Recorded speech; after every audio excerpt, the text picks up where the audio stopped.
Hey, you guys want to see something cool? Camillus. Hey there, miners, we got Rusty coming at you. Today we're going to do a video on both a knife history, well I should say knife history and military history. So today we're looking at a Camillus Folding Machete. This one here is had a name called the Jungle Knife. And the Jungle Knife, well, started making these in 1942. They made it for the Army, Air Force, and they carried them in the B-2 and the B-4 planes in a bailout kit. So before that, they had a different knife, which was like a big Bowie. They made these, they contracted Camillus to do 200,000 of them, Case to do 200,000 of them, and Cattaraugus to do 200,000 of them.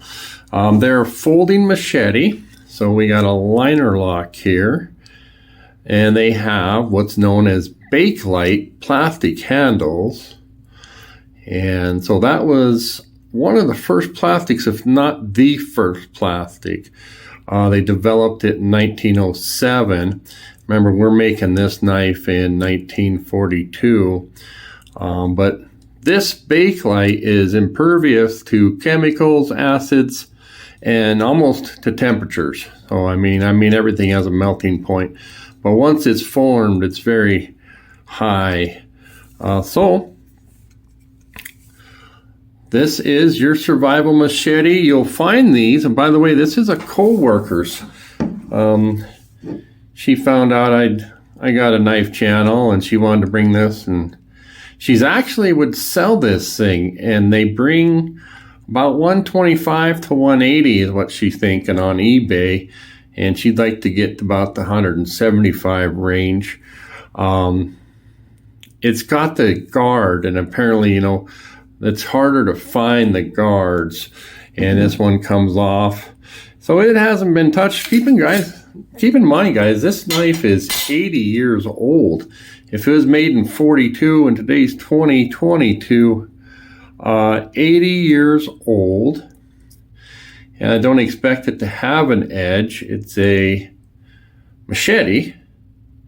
And they use this in, mostly they handed it out for the South Pacific troops. But I watched a video on Tobias Gibson, or read some stories written from Tobias. You guys might know him. And he talks about how they did end up in France and Germany. But maybe after they moved the bombers, kind of relocated them that way. So there's a little B here. Somebody, one of the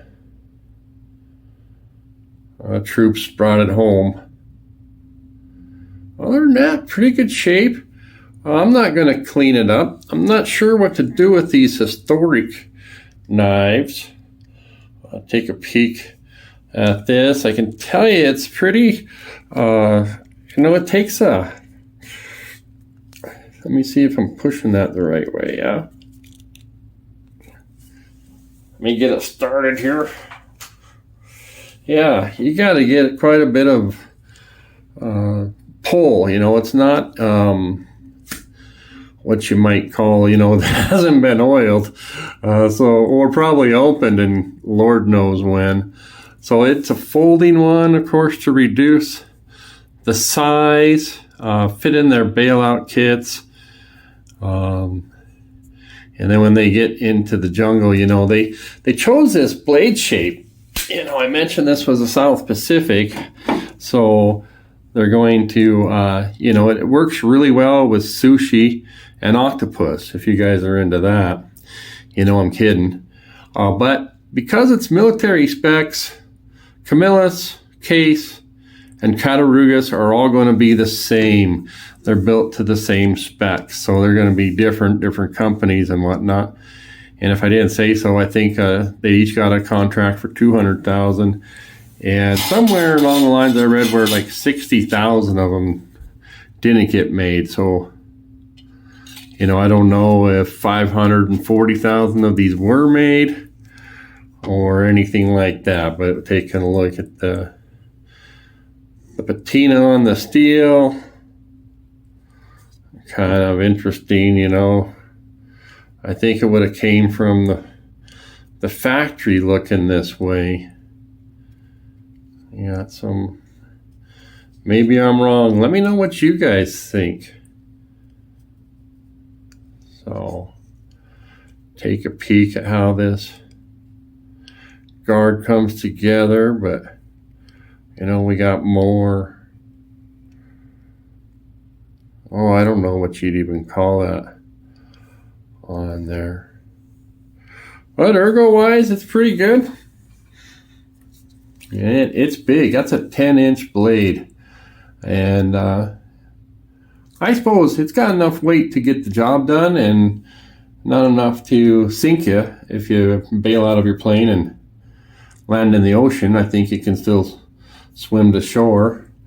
Got some nice rivets there. So, okay, guys.